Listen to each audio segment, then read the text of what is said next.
that left a baby with brain damage. 13 Chief Investigator Darcy Spears is on the lawsuit, the suffering and the alleged events that changed a young family forever.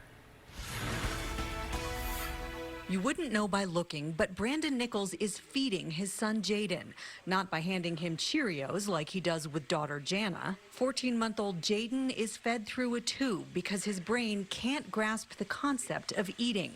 The little boy sleeps through the process as dad gently rocks him to the quiet whoosh of the machine. Jaden can't take a bath, play with his twin sister, crawl, or even swallow. He can barely hold up his own head. After years of trying to get pregnant, in vitro fertilization finally gave Lauren and Brandon the family of their dreams. But the twins came a bit too soon. Jaden and Jana were born March 27th, 2019 at 32.5 weeks. Jana turned out to be fine. As for Jaden, we knew that he had heart defect early on at 12 weeks. A defect that would require 3 surgeries after birth. After the last one on May 10th, Jaden was recovering with help from a breathing tube. Within 5 days, they wanted to take the breathing tube out. That should have been a good sign that Jaden was getting stronger. But that's when the story took a turn for the worse, unfortunately. According to the family's lawsuit filed in April against Jaden's doctors, nurses, and Sunrise Hospital, there were problems almost immediately.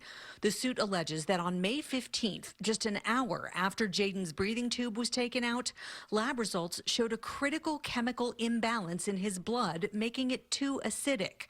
5 lab results from throughout that day showed the same critical lab values, which the suit says required immediate attention and re-intubation as Jaden's body wasn't getting enough oxygen. About 4 or 5 hours had gone by, and I didn't get another phone call saying that they re-intubated. She called Brandon, who left work and raced to the hospital. I walked in, I knew within seconds something is wrong. He's sweating, he is gasping. I'm looking at him, and he just takes that big breath, and that's it. After hours of oxygen deprivation, baby Jaden stopped breathing. Code blue. The lawsuit says nurses reported the critical lab values but didn't act because they couldn't reach Dr. James Andrus and Dr. Parvin Darostkar. I don't know what excuse on earth you could possibly have for that. Call anybody. Literally call anybody.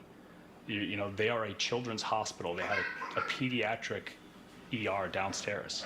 Neither the doctors nor anyone at Sunrise Hospital would comment due to the pending litigation, and they have not filed an answer yet in court. Attorney Matthew Hoffman says after Jaden went into cardiac arrest, the medical staff finally did something. You shouldn't need somebody to literally die before all of a sudden they get the intervention that they needed all along. The lawsuit says doctors cracked open Jaden's tiny rib cage to do finger compressions on his failing heart. And the doctor comes out to me and tells me, you know, I'm so sorry. It's been 90 minutes that he's been pulseless. There's nothing more we can do.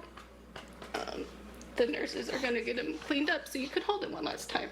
Lauren had to call her husband to tell him the unthinkable. They say he's gone. He's gone.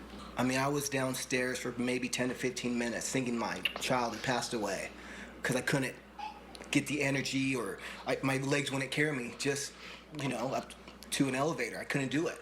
Then the emotional roller coaster took another sharp turn. Doctor comes back out to me and says that he lifted his arm up when they were taking his leads off.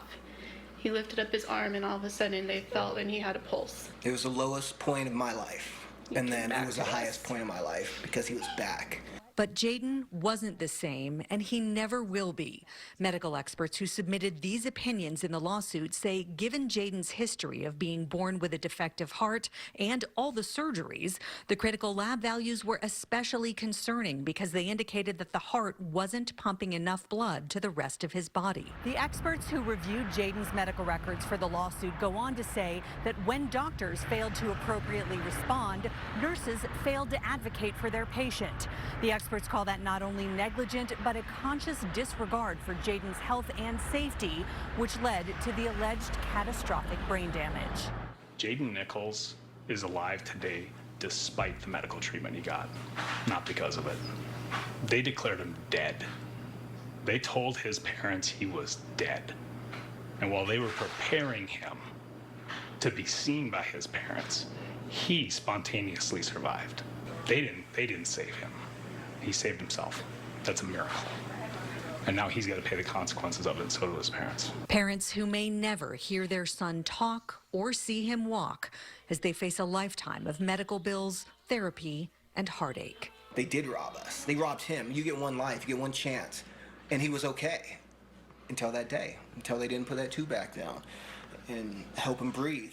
In Jaden's face each day, they see the success of life and the alleged failure of those who were supposed to take care of him. Darcy Spears, 13 and